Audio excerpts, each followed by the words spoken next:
is flat, it gets real nasty. To hell with your flash and all your weaselly laughing while we all dance dancing. Check 1, 2, 3. Oh, Yep. There we go. Mine is not working. Mine is working. Awesome, as well. All right. So welcome to Fallout Czequestria panel.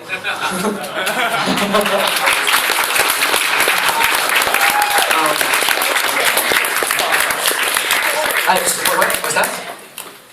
We don't have what? Yeah, we don't have a token yet. Oh, token. Yes, we need a token. Yes. You will see why we need a token. Anyway, so we are Overlord Studios, and we work on the RPG called Fallout Equestria, and there's Ivory Keys ADSR. It's Hamish Mill. Hello. And myself, Adam Sporka, and in the audience we should have Dax. Dax is right there.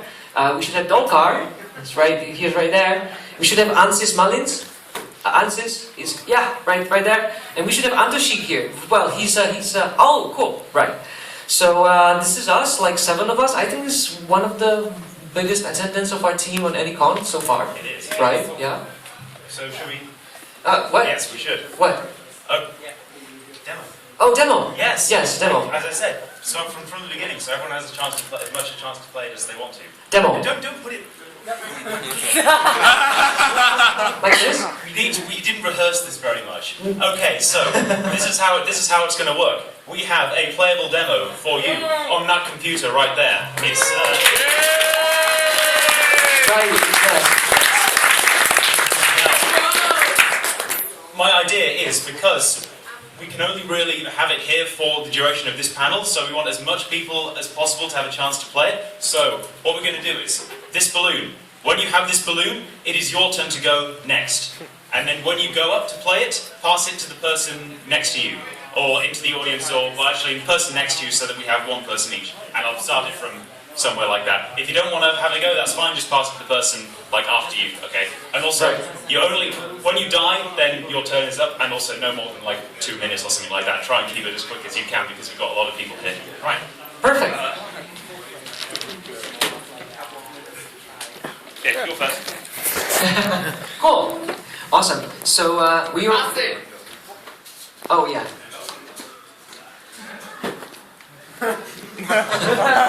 Oh, no one wants to play. Cool. All right. So our game is set in the Fallout Equestria universe, which is based on a fanfic written by KCAT. Which is called Fallout Equestria, and it is a crossover of MLP and Fallout. And Stable Studios yesterday they did a nice presentation of what the universe is, right? Yes. And everything. So we don't have to go over this thing. No, yeah. We assume that most of you are familiar with, at the very least, Fallout Equestria, Right. not our work specifically. So. Do we have Stable Studios here or not? Oh yes, they are right there. Awesome. So give them an applause.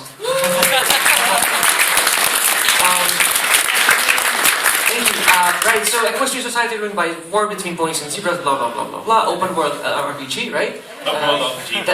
That's important because our game is inspired on by Fallout 3 and Fallout New Vegas. But it is very much going to be a different game. We aren't just simply making Fallout 3 with ponies. We're going to be adding our own sort of new mechanics, our own ideas into it, and we think it's going to be very sort of new and modern game that would be sort of appropriate in the time which it's made. So, it's not just going to be like Fallout 3.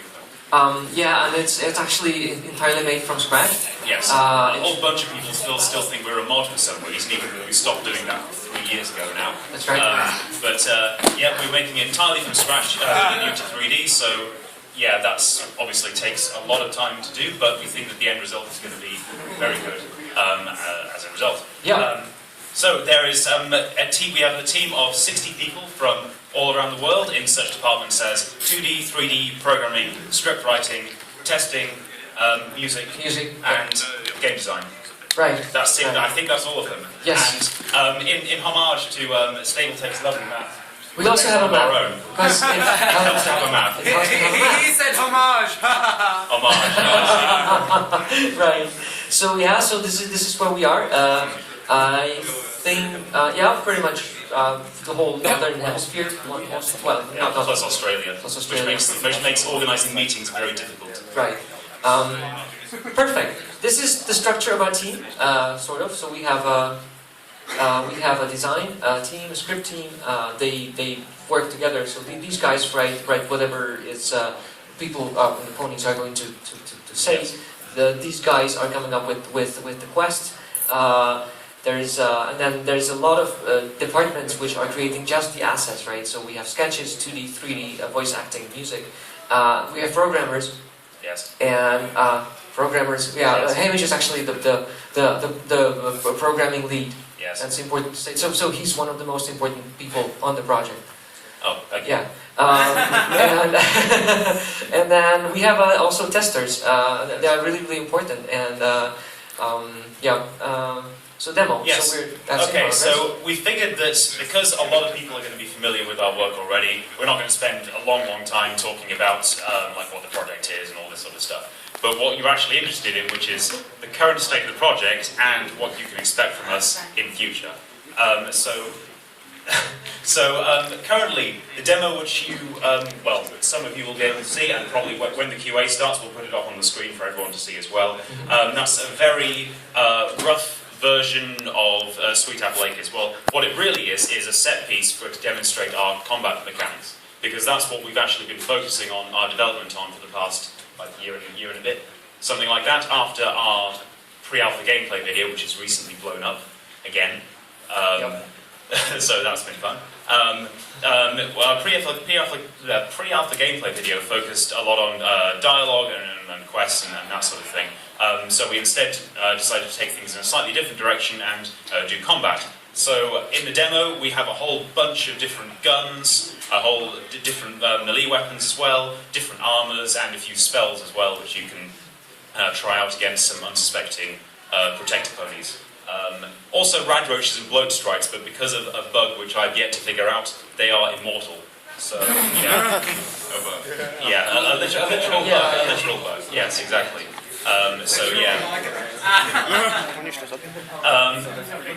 So we again in stable text panel they mentioned the concept of accelerated development. So what this essentially means is that after you'll spend of any big project, you'll spend the first sort of chunk of time sort of organising yourselves and then sort of coming up with a design, with an idea, and then putting together like the framework for that idea.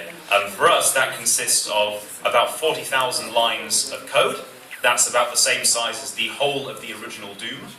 And things like a production pipeline and sort of asset workflows and all this sort of stuff. So the idea is that as we start release content, it should sort of increase it should accelerate, it should speed up, exactly. So it's taken us some years to produce this first demo, which, I completely forgot about this. Do you have your notepad? My notepad. We need to take email addresses. That's right. We need that. All con attendees will be able to play what we call our Wave 2 demo, which is going to be released hopefully at like the beginning of next month. And we will email you the download code for that, and that will be like a better version of this one, essentially. I have to go on to fetch them. Do you? Okay, well, yeah, you go ahead with that. I will keep talking. Yes, please. What we will then do is we will have our Wave 3 demo, which will be at the end of the year, most likely, and that will have a much better environment, and it'll be much more polished and have sort of tutorial messages and all this kind of thing, and that will be the public demo. But for you guys, you'll get to play the intermediary version as well, and of course give us some feedback about it, because that's what the sort of main purpose of this is, to get feedback from you guys so that we know what to do for the big demo at the end of the year. So once we have that out of the way, a lot of people might be wondering what's sort of to expect next. What are we going to be working on? Well, it hasn't actually been sort of completely decided, I should say, but we'd be looking at sort of doing a build maybe this time next year, another demo this time next year, with probably a completely different area. Something like Stable 2, so it will probably have lots of more dialogue, more quests, and it will be less sort of combat oriented. And then a bit after that we would have, again hypothetically, Stable 2 and Sweet Apple Acres as one sort of whole area.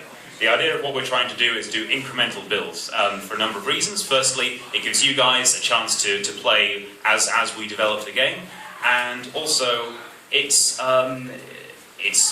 much less chance of, like, say if something goes wrong, if there's a problem with the team, if something ends up being delayed, the stuff is still there to play. We're not going to sort of ensconce ourselves away for 7 years and then come out with, by the time no one's interested, and then come out with something that no one will play. We want everyone, the community, to be sort of almost a part of the development process, I guess, in terms of giving us feedback and playing what we've created. So yes, AJ is about to pass around his notepad. If you're interested in receiving a download link for the intermediary demo, again, probably beginning of next month, then please write your email address on that, and we will send that to you. So yeah, is that nearly done? I'm just writing a little disclaimer what this is, collected for, because it's important, Yes, like data we aren't protection going to sell and your everything. email Right. addresses. We're not Yes, Google. exactly. Right. So I'm just gonna pass this thing, and also my pen. Please keep an eye on this pen because it's my pen. Boss. Because of reasons.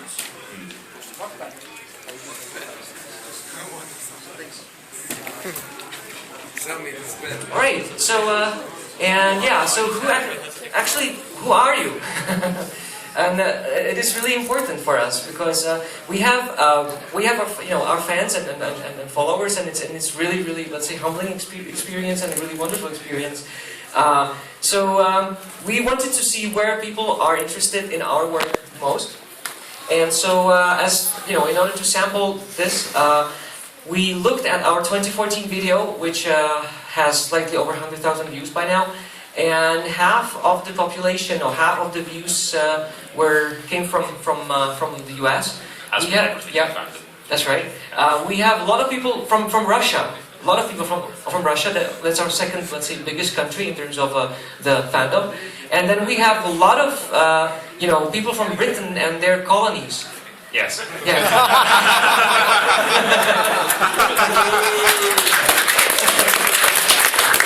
Although I am slightly worried that the whole of the British Empire isn't together, has less of viewership than Russia. Don't worry, Well, Russia. that's the US, right? Well, Or and the US, but the US is to be expected. Yes, that was Yeah, the we didn't expect so many people from Russia, but then we were told that Florida Equestria was actually really big in Russia. That's so right, it is. Great, Yeah. yeah. And actually, with Stapleton Studios. I mean, Overman Studios' resident music team, the Wasteland Whalers, we have slightly different demographics. We have also people from the US. We have also people from Russia. We have. It's actually exactly the same, right? Yes, it's pretty much the same. So yes. Yes. Thank you. So this is it. So let me just talk about the music for a while because I am we with Ivory, Both. I'm not the boss. I'm just someone who has the access to. Yeah. You're the boss. Yeah. So we are releasing the music under the label of the Wasteland Whalers. Each track has a main producer.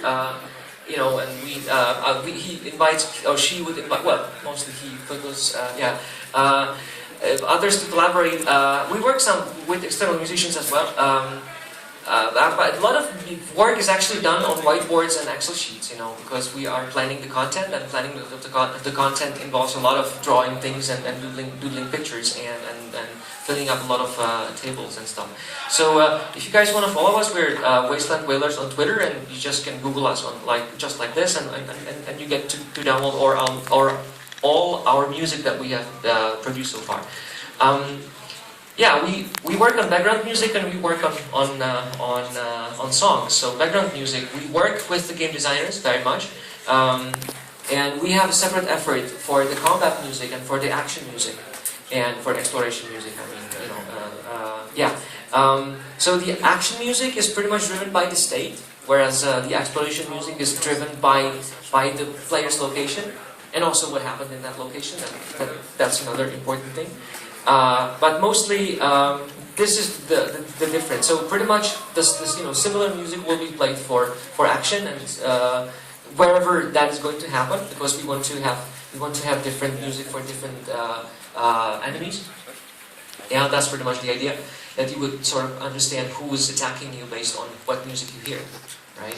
And that this is how our design process looks like. So this is the design of the exploration music for Sweet Apple Acres. You are either in the farmhouse or somewhere outside, or it's day or it's night. And if it's day, then you might be in the orchard. You might be somewhere, you know, the Rock of Destiny, or some generic fallback music here. And then this is how the music for combat might look like. So as you leave the exploration, you probably want to, there is like a state of the combat here, because this box here will select different portions depending on how the combat progresses, and you are pretty much informed on your low health, and of course you are informed of the victory or that you have lost, of course, right? So. Yeah, and this is pretty much all depending. This all depends on the type of the enemy, and this is the asset list for Stable 2, for Sweet Apple Acres, and for some generic stealth and combat music. So just so that you have an idea there. Songwriting is entirely different, and just to give you a sort of brief insight how the production process looks like. So. For example, Step Around, right? So late 2012, Equinox wrote the lyrics. Spring 2013, I wrote the melody and harmonic progressions. Then Yonli made some initial arrangement over the summer. Then in the fall, we were casting the singer, and we recorded the live drums and the live trumpet. In January, we found Brittany Church, and her takes were recorded. And in March, we were tweaking things, and then there was a release of the music. So it took quite a long time to produce just one song, right? Like 2012 all the way until April 2014. It's not always like that. So for example, for Touch Me, this song by Haymaker, he was like, hey guys, I think I wrote a song, and that was right. This is this is actually from our meetup last month, because as I was saying at the musicians panel, that we don't really exist as a regular band. We are internet band, so we work over Skype, and we don't rehearse. We just pass MIDI files and WAV files. Oh, that's different. And right, so whenever we get to meet, like in person, it's kind of a special thing, of course, as for the rest of the team, the same thing. It's Brittany here, and this is Yondi, and this is Haymaker, and now two guys that I never saw in my life, and and I would like to at some point. That's James Günther and Corvus, and I haven't met them yet. It would be great if we all meet somewhere and have a concert together. Anyway, we wrote a bunch of songs and produced them, and we still have something, some work to do. So this is in our immediate, production plan. This is something like a 12 months of work for us. So just expect these to be released like on the, somewhat semi-regular basis. Some of the music will not be released. It will be released just when the games come out, when the game comes out, so that we don't spoil everything, right? So I might have some examples of our previously released things. So for example, this is what was pitched for the day. This is like a day exploration music, but we're not sure whether we're using it, but this kind of a genre there will be.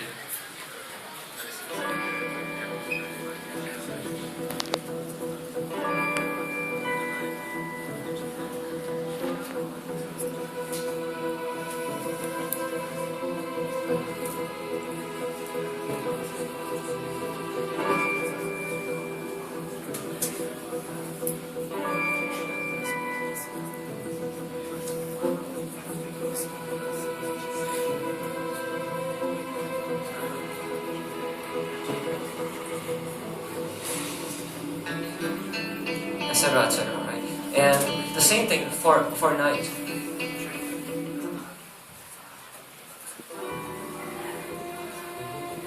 same track, right? Altered to be more like night-ish, right?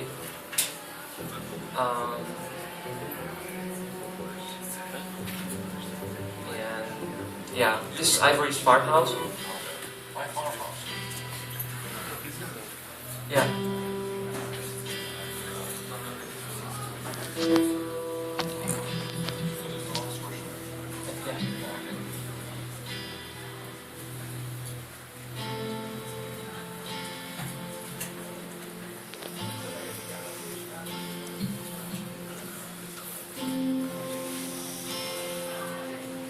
Yep. This is generally Western suburban.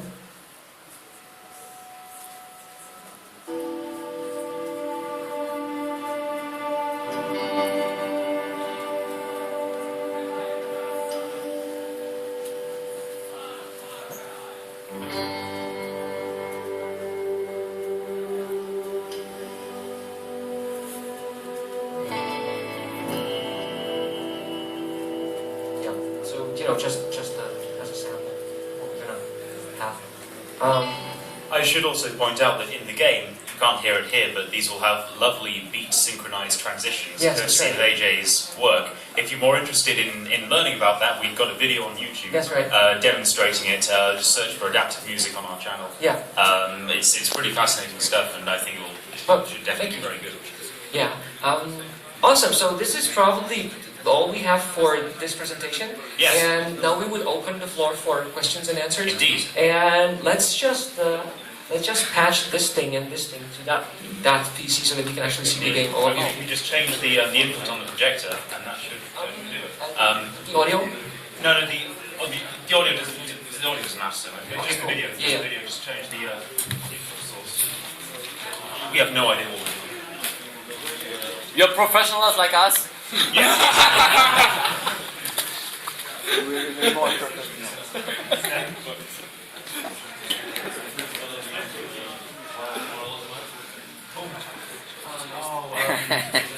This works.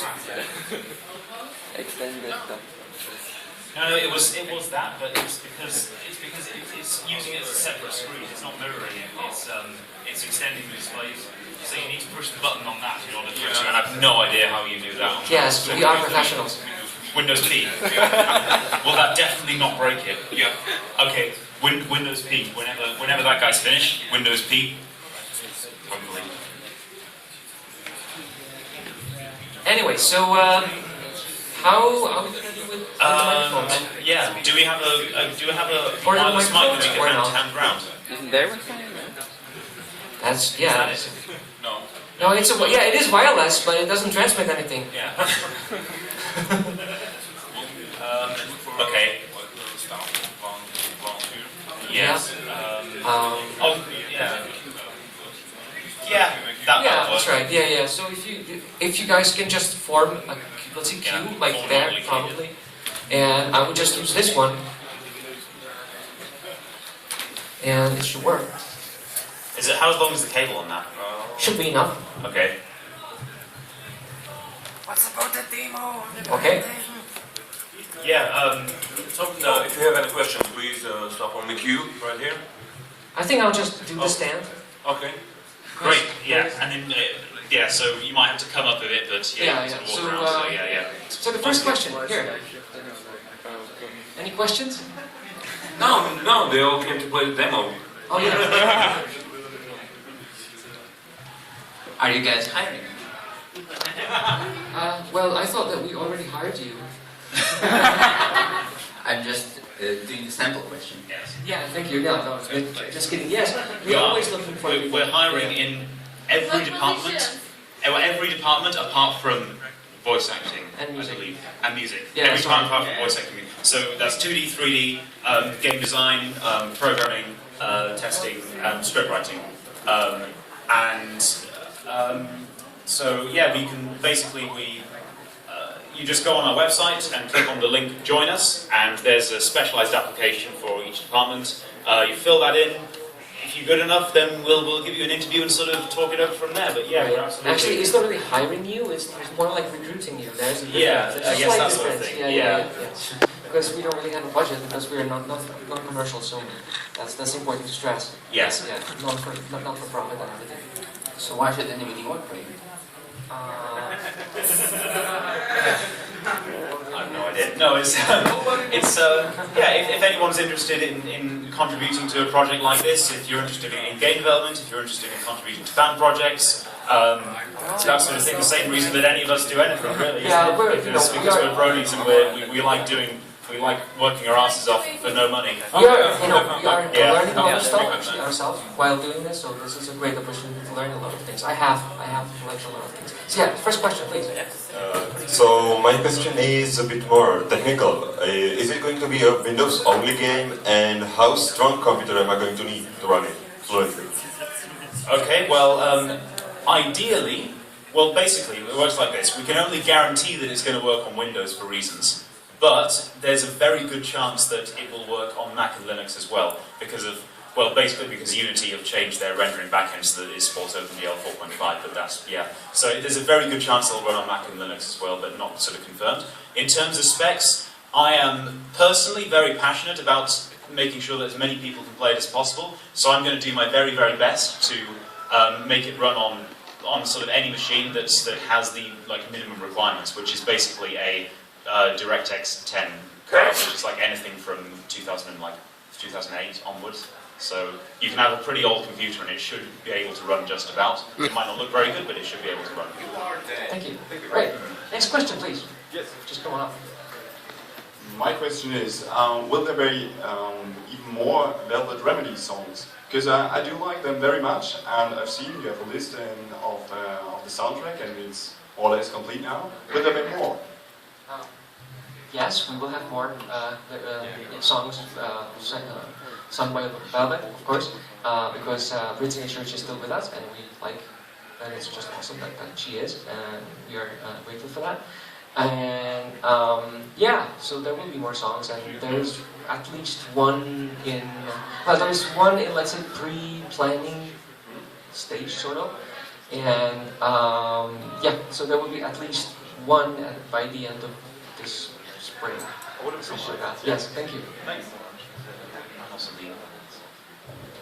I am sorry if this is already answered somewhere on your website, but how are you dealing with ministry mayors and other official names and stuff? So Hasbro will not give you any problems. Honestly, that part there is no immediate reason for us to solve this issue, right? Because we will. That will be some time until we get to the point that we would have to reference any of these characters, and yeah. So we will, as Hamish said, once we will cross that bridge when we reach it. Thank you.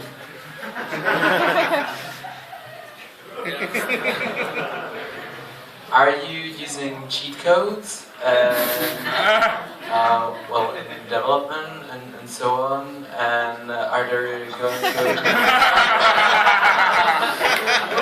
I don't want to die! I don't want to die! Every day I'm suffering. This is very quality product, as you can see. Yeah, so cheat codes. We are going to have a, well, basically, because the game is going to be so big, and there's so many options for bugs and for glitches and things like that we don't know about. There is going to be a full developer console, like you would get in, say, Fallout 3 in New Vegas, but it's going to be running Lua, so you can basically do anything like in code, you can do it in the console as well. So it's suitable for if we miss some like quest bug and some quest becomes uncompletable, then we can fix it through the console. And additionally, that means you can do pretty much any form of cheat code that you can think of as well, if you want to. You know, you can, if you're good enough at programming, or if you just download the script from the internet or whatever it is. So yes, full cheat codes, full access, pretty much. Yeah, if you want your game spoiled. Yeah. Sort of. Yeah. Gameplay spoiled. Yes. So my question is, have you seen the E3 videos from Fallout 4, and have you in some way picked up something from it and would you improve some your game, like based on what you see? Well, we think they've copied some stuff from us, or they've taken ideas from our heads, essentially. The things like, in Fallout 4, the VATS is not stopped, but it's in slow motion instead. We had that idea. Yeah, it was a long time ago when we thought of doing that, but yeah, they haven't. Yeah, that wasn't public as well, so it's not like they stole it from us. But yeah, it's like that sort of thing. There are things that we would definitely not do. Things like criticals being an activatable ability. You know, that's not going to happen. And there's also some things that we are like unable to reasonably do. I mean, things like the robot saying your name. That is fantastic, but we can't feasibly do that. So, but yeah, we absolutely sort of take inspiration from other games. You know, the whole of the game industry is based on what's the word? You know, like progressive advancement building on mechanics of other games, essentially. So we'll absolutely be looking at that and seeing what sort of works with our game and what people like. Can I have one more question? What about gore? We know that killing in Fallout usually involves a lot of gore, and how do you solve it? Because some fans don't like gore. Will it be like the global? Well, Fallout Equestria it's a dark story to begin with. It's not a bedtime tale really. Well, the thing is, we haven't actually got as far as to implement the proper dismemberment and this sort of thing. It will definitely be possible in the game to blow apart ponies' skulls and their eyeballs will fly out and all this sort of stuff. But I would definitely be pushing for that to be an optional thing, so you could turn that off. But yeah, it's a dark sort of story. There's a lot of pretty horrible things that go on in the book that will also be present in the game. So you should always keep that in mind if you're considering sort of playing it. Yes, absolutely. Next question. I have a question about companions. How interaction between them will work? We haven't really sort of confirmed any of this. I can sort of also I'm not too much involved in the design of the game as well. Disclaimer: anything I say may be completely wrong, but it's going to be. I believe that it's going to be the case that you can for all of your companions apart from Calamity. If you do things which they don't like, if you treat them badly or act in a way that they don't like, then they will go away. All of your companions, apart from Calamity, can be killed on the hardcore mode, but not on the normal one, because you don't want your companions to go into a place and then get killed, because that would be really bad. But yeah, there's that.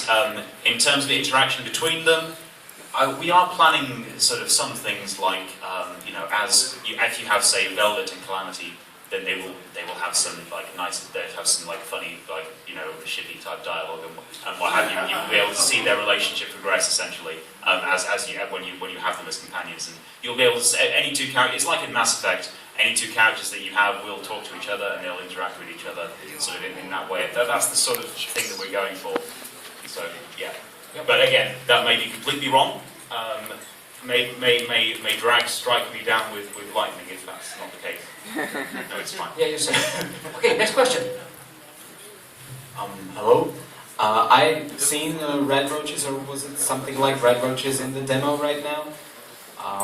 Are the red roaches gonna be strong like Fallout 3 like or Fallout Shelter like? I actually have no idea. That basically just comes down to balancing. But what we are going to definitely do in terms of, that's a good point about the overall strength of enemies actually. Essentially, we want it to be the case that at any point during the game, every enemy will still pose some sort of threat to you. It's not going to be the case where you can literally stand there and get shot for ages or get hit for ages and just not die because you're super strong. And especially in terms of the way that enemies are going to be sort of placed around the map as well. The weaker enemies, things like rad roaches, they will come in swarms and they will like swarm you. That's the idea. So they'll be like, a dozen of them or half a dozen of them or whatever, and they will all come at once. You won't just find one sitting on its own and then you just squish it like that. It will be like an event like that. Oh yeah, there's if you scroll back, you can go to third person. There's in addition things like bloat sprites. The idea is that they'll be quite small and quite difficult to hit because they'll be flying around as such. But as a result, their attacks will be weaker. Things like the protect ponies, they'll be quite hard to take down, but they're very hard hitting, but they're quite slow moving. So you can use your skill to sort of go around them and sort of be nimble and that sort of thing. So that's the sort of idea we're going for. It's not going to be, hopefully it's not going to be the case, like especially in the late game of Fallout 3 and New Vegas, when it comes down to who has the highest damage and the highest health. There's going to hopefully be some more tactics involved, and you will change your styles depending on the enemy that you're facing. And second question. Now I've seen a little pew laser. The little pip is making in from their horn. Is that like the offensive magic? Yes, yeah.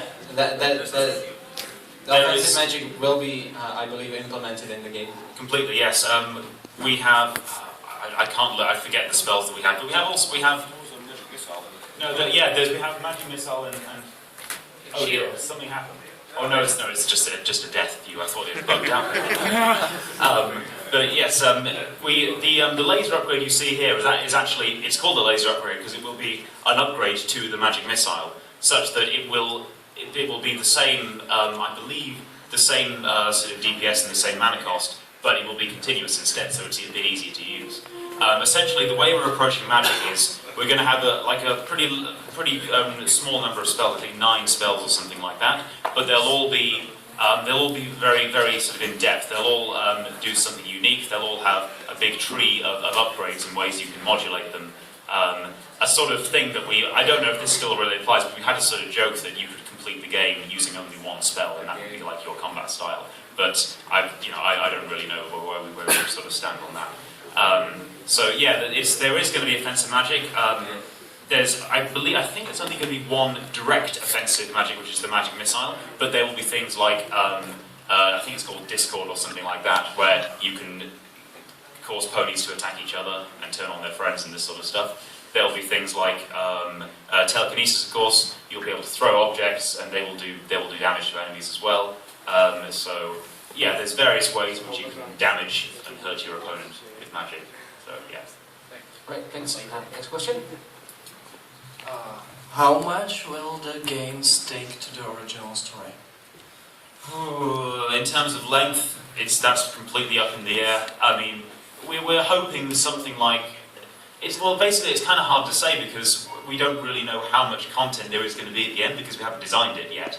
But say something like in the tens of hours in terms of content, we reckon for the full game. But yeah, we don't really know. In terms of like length of just playing the main quest, then it might be shorter than that. But again, it's really hard to give an estimate on that. I meant not length, but the content, the story. Oh, can you play the exact story of the book? I believe so. Yes, there might be a few things that we need to sort of change. And similarly, there's also a few things which will be restricted as well. Things like Calamity is basically pretty much the only essential character because he actually drives you places and he's like necessary. And similarly, there's probably going to be some things in that happen in the book that don't really make sense for to be implemented in the game, so they might be done a bit differently.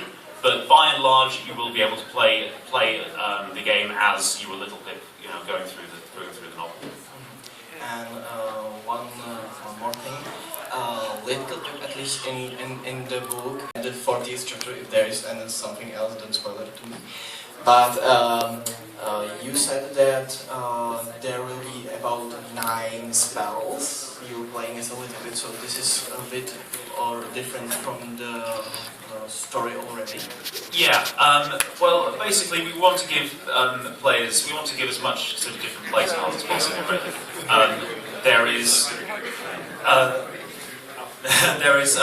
There will be an option for a trait, I believe, where I think one trick pony. Yeah. Like we're taking the names from the book for these things, where you will be able to choose one spell that you can't do anything else, and you'll be very good at it. So that's an option that the player can choose. but they don't have to choose that option. They could do a different thing altogether. The only sort of forms of customization that the player won't be able to change is the name a little bit and the cutie mark. You can change appearance, you can change gender, you can change skill sets, you can change the character personality, of course, in terms of what you choose in the dialogue. The reason we're fixing those two things is because we want the player to be referred to by name and dialogue, because it's a little bit more immersive. Well, this is creepy. And cutie mark because it sort of plays into the idea that you're sort of given your cutie mark and it's not something you choose, it's just something you get. It's like a sort of destiny thing, and a big part of the story is the idea that Little Pip didn't choose her cutie mark and she's good at this thing and maybe that doesn't fit her and all this sort of stuff. So it's for that sort of thematic element, really. Maybe I can. Maybe we need some sound. Oh, there's no sound in the microphone. No. There is, yeah. So you can be male a little bit. Yeah. Yes. Maybe I can add more clarity to the answer. They are, at least 1 year ago, I believe you said that you are hoping for a goal in which the Czequestria story, Fallout Equestria, would be like storytelling of a playthrough of their game. Exactly right, yes. So, like, Czequestria chose her little Pip to be like small-framed and one-trick pony and only knows telekinesis and such. But you, when you play the game, you can be like male and such. Stupid and boss. So basically, the game, Imagine the game being first. That the story will be one particular breakthrough. Exactly. I have a question. Is there any possible way that there will be game mode where you can play as another characters like Calamity or whatever? Not made by us. Maybe made by someone else. We don't really know. In terms of mods, since the release of Unity 5, a lot of mod-related stuff basically implements itself, so there will be mods, and that will be modding support. Made by us? No, certainly not. But maybe made by one of you guys who wants to do that sort of thing, who knows. Oh, actually, you slightly reminded me there. I said before there was 2 things that you couldn't customize. I was wrong. There's 3 things. One of them is the race. You can only be a unicorn. And there's a big long list of reasons why that's the case. There's a blog if you want to read it. And then you can shout at us or whatever. Yeah, so yes. It's on their blog. Unicorn master. And second question, not so serious, more like a joke. What do you think will be released first? Fallout Czequestria or Half-Life 3? We had that yesterday. Yeah. Fallout Equestria will be considering that Valve has 0 incentive to release Half-Life 3, and we have many incentive to release Fallout Equestria, so yeah. Well, the same thing was on Fallout 4, so...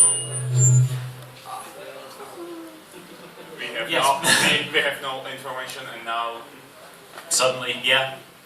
Maybe. Maybe. We'll see. Okay, yes. Next morning you wake up. Fallout Equestria, the complete version. This might seem unrelated, but just very quick.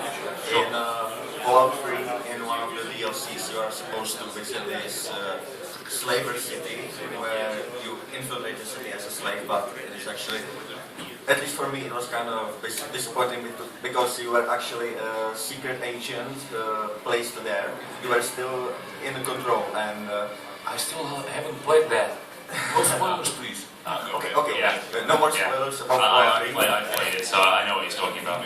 The pit, exactly, yes. And you said that there will be possibility to follow the storyline almost exactly in Fallout Czequestria. Yeah. And at many points in the story, Little Pip gets imprisoned, and she's actually powerless. Will you be powerless at some point in Fallout Czequestria? I can't actually speak for that because I don't think we've designed any of those areas up. I can say that personally, I really like points in the game where all your equipment and maybe even skills are taken away, and then you have to like sort of sneak through places and do things like in a slightly different way that sort of really changes things up. And I'm sure we'll have points like that in the game because that's just a fun thing to do. So yeah, I love those so. moments too. That's why I was asking. And that's why the Fallout 3 was disappointing in this regard. Yeah, I mean there was only really one place where. Oh, there was the pit where it happened, but there was nowhere else.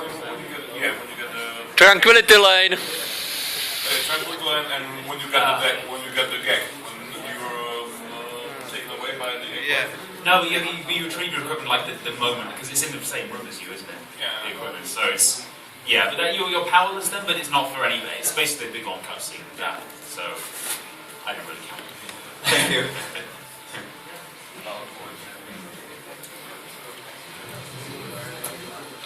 How strong will be the possibilities to divert from the actual from the story of the book?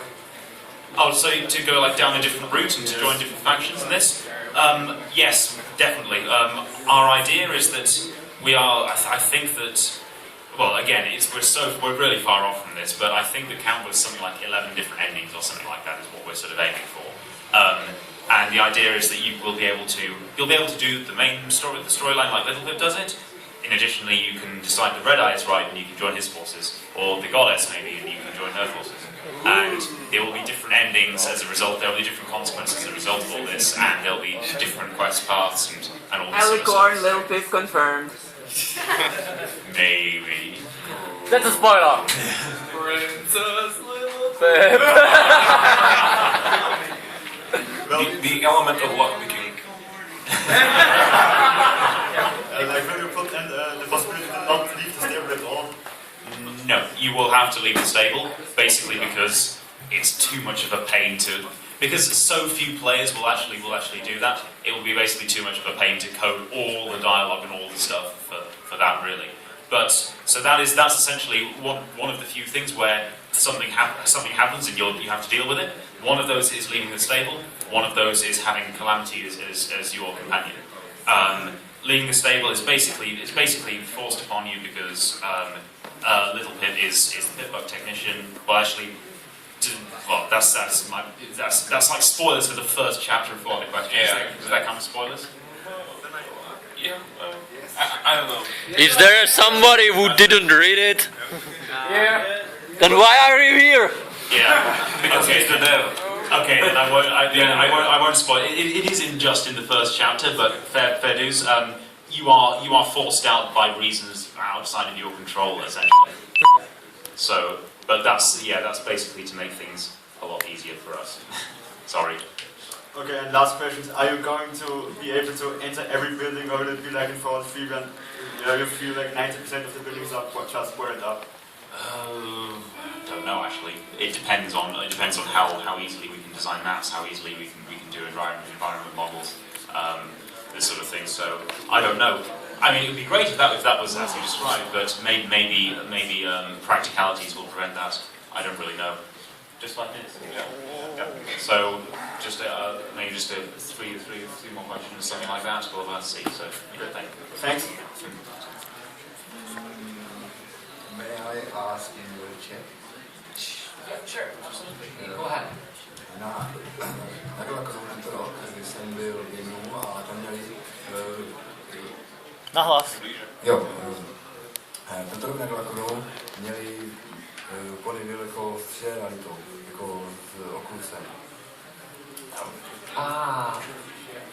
Yes. So the support for the Oculus Rift you're asking for, right? Jde o to, že jak jsem to zkoušel, tak jsem se díval, bylo to prakticky to samé. Říkal jsem si, že teď není.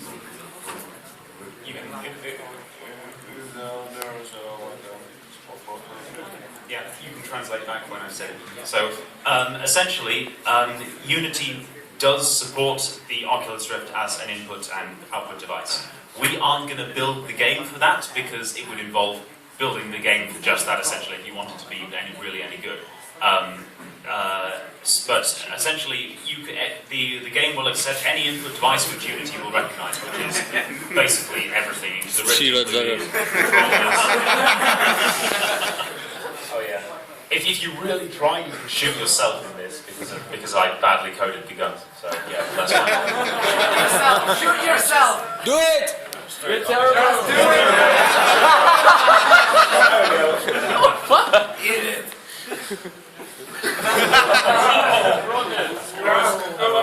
Yes. So Is there a shortcut for that? It's like K is K to kill yourself if you want to. Yeah. So in short, yes, you'll be able to use it. It might not be as good. Maybe someone can mod it such that it is good.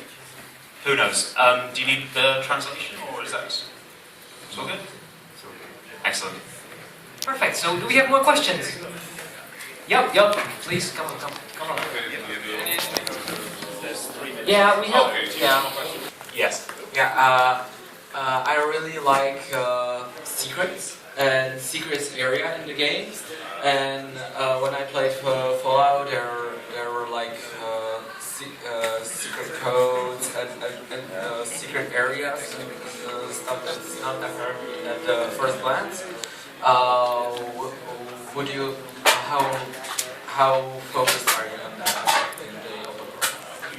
Yeah, I think those I agree. Those are great. Again, we haven't really got to the stage where we're designing that sort of thing. I would imagine that it's going to be one of these things that an individual designer will like have an idea for it and then implement it using existing assets, so that it doesn't take away from the sort of main focus of the game, as it were. But yeah, secret areas like Easter eggs, perhaps. All this sort of stuff, we definitely want to add that in. We want to make it an enjoyable experience for everyone as we can. Just one question. Where's the scratch pad? Awesome. And the pen is still present? Yes. What pen? Awesome. Success. Yeah. Okay. Thank you. I think last question, and that's it. Yes. Probably, sort of. Yeah. Yes, please. Yeah. Last question.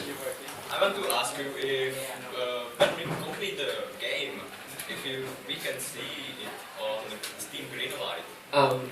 No. Well, it's very unlikely. Basically because, it depends on a lot of things. Basically, we believe that, because the main reason that we couldn't do it is because it's called Fallout something. And Fallout is a trademark of Bethesda, but it does not cover, in Canada, which is where we are based, it doesn't cover the scope of downloadable PC games. So, and we are a downloadable PC game, it doesn't cover that scope, so that's okay. Whether Steam would see it differently or not, to be safe, we wouldn't try and put it on Steam or anything like that. But yeah, you'll always be able to get it from our website, so yeah. Okay, thanks. Awesome. So, Alright, so I think this is it. This is pretty much the closing of our panel.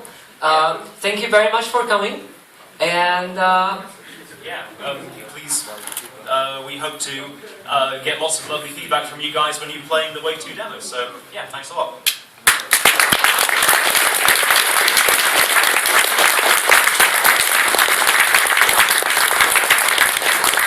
Anyone else want to write their email?